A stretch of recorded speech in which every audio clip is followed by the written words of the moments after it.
নমস্কাৰ দৰ্শক বন্ধুসকল, আমি যোৱা কেইদিনমানৰ পৰা আপোনালোকৰ ওচৰত হৰৰ চিৰিজ এটা চলাই আনি আছোঁ। আজিও ঠিক তেনেদৰে আমি এটা ঠাইত আহিছোঁ। এই ঠাইটো হৈছে ৰঙিয়া গুৱাহাটী সংযোগী নেশ্যনেল হাইৱেৰ মাজতে।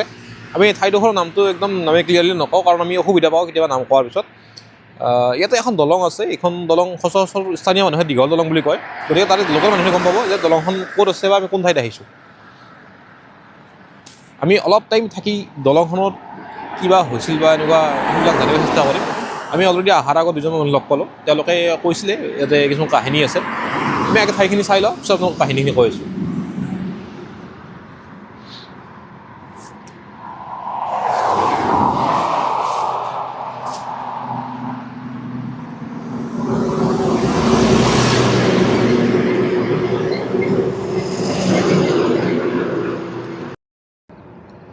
আমি এতিয়া যিখিনি ঠাইত আছোঁ, এইখিনি ঠাইত বহুকেইটা এক্সিডেণ্ট হৈ গৈছে আগতে।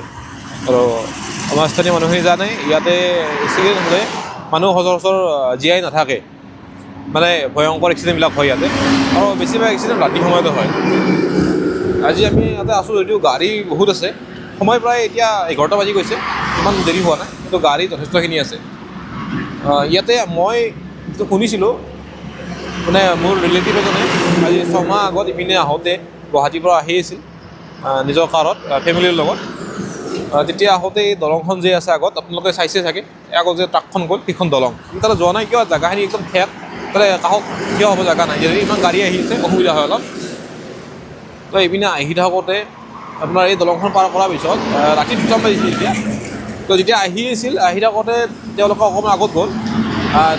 তেওঁলোকে যেতিয়া ছাইডৰ পিনে চাই, মানে নিজৰ খিৰিকীৰ লেফ্ট ছাইডে চাইছিল, চাওঁতে দেখা পাইছিল যে এটা বিৰাট বিশাল আকৃতিৰ মানুহ, একদম মানে দীঘল, ইমানেই দীঘল যে অকল খিৰিকী গ্লাছেদি তেওঁৰ ভৰিখনেই দেখা পায়।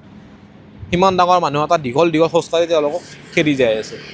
আৰু তেওঁলোকে গাড়ীখন অলম'ষ্ট 60-70 স্পীডত আছিল, তেনেকুৱা ক্ষেত্ৰত একেলগে যাই আছে। আৰু যেতিয়া গাড়ীৰ স্পীডটো বঢ়ালে, মানে অলম'ষ্ট 100 হ'ল, তেতিয়াও একেলগে খেদি যাই আছে।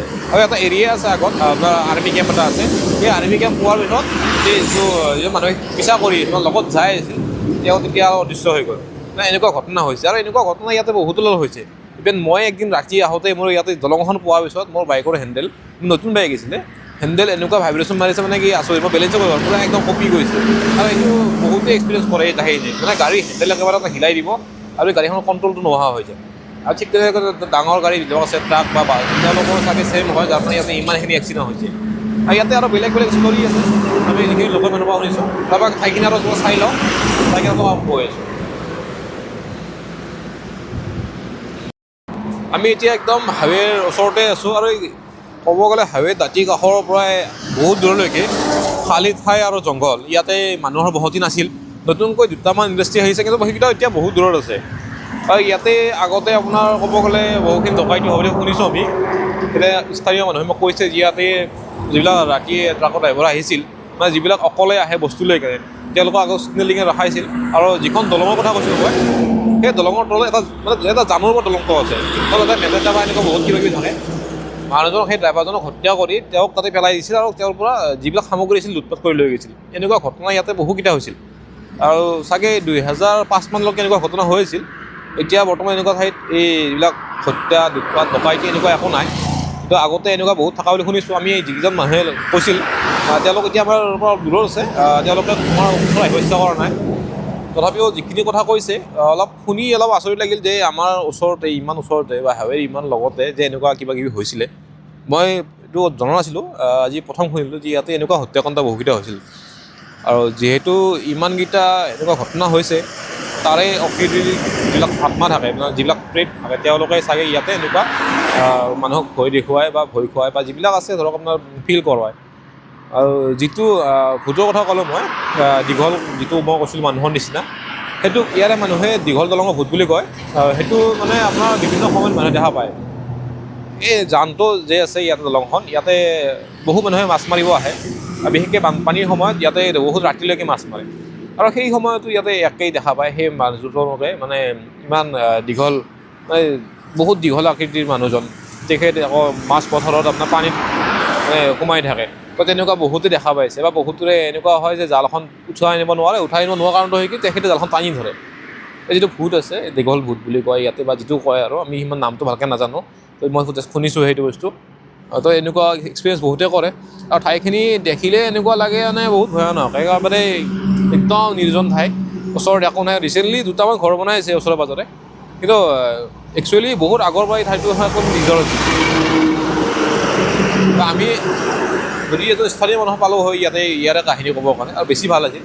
আৰু আমাক এজন মানুহে কৈছে, তেওঁ বাৰু আমি ৰাতি হোৱাই কৈছে যে তেওঁ এতিয়া শুব টাইম হৈছে, তেওঁ বেলেগ দিনা মাতিছে।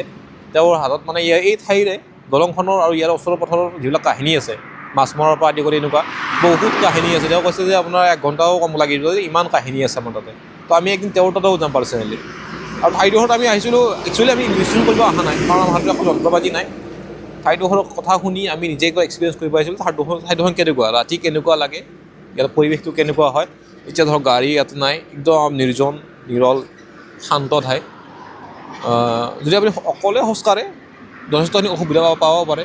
মানে এনেকুৱা নহয় যে ভূতে কৰিব, নিজে আপুনি কিছুমান বস্তু ভ্ৰম হ'ব পাৰে, ভ্ৰম হৈ কিনে ভয় খাব পাৰে।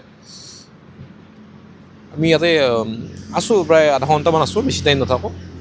আৰু আমি আশা নকৰোঁ যে আমি কিবা দেখা পাম, আৰু আমি কিয় থাকিলেও ধৰিব নোৱাৰিম, যিহেতু আমাৰ হাতত একো এনেকুৱা বিশেষ ইকুইপমেণ্ট নাই, যিবিলাক মিটাৰ থাকে, কেমেৰা থাকে, আমি এনেকুৱা একো অনা নাই। আমাৰ নৰ্মেল কেমেৰা এটা আছে, বাছ সেইটো দিয়ে আমি চেষ্টা কৰি আছোঁ ঠাইখিনি এক্সপ্ৰেছ কৰিবৰ কাৰণে।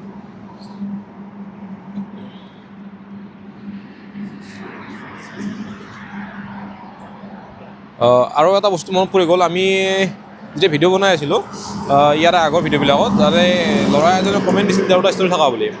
তেওঁৰ নম্বৰটো মোক শ্বেয়াৰ কৰিছিলে। মই কথা পাতোঁতে তেওঁ এই দলংখনৰ ওচৰতে এটা ইণ্ডাষ্ট্ৰি হৈছে, আপোনালোকে দেখা পাব যদি আমি দেখুৱাব পাৰোঁ, অকণমান দূৰত আছে, অলপ পোহৰ যেন দেখা পাব।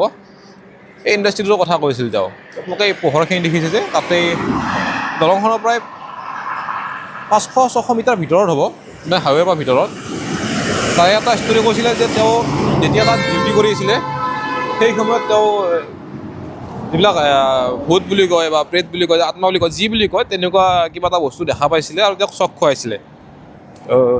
সেই ষ্টৰিটো তেওঁ মোক সম্পূৰ্ণ নক'লে, তেওঁ কৈছে যে লগ পালে তেওঁ কাহিনীখিনি মোক ক'ব, কিন্তু তেওঁক মই লগ কৰাৰ সময়টো হোৱা নাই।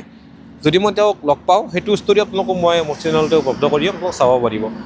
আৰু ইয়াতে আমি বেছি সময় নাথাকোঁ, যিহেতু সময়ো বেছি হৈছে, ঠাণ্ডা বহুত, গমেই পাইছে মুখেদি ধোঁৱা ওলাই আছে, যথেষ্ট ঠাণ্ডা। ৰাতি এতিয়া 12টাই বাজিব অলমষ্ট। তো আজি ভিডিঅ'টো ইমানটোৱে শেষ কৰোঁ।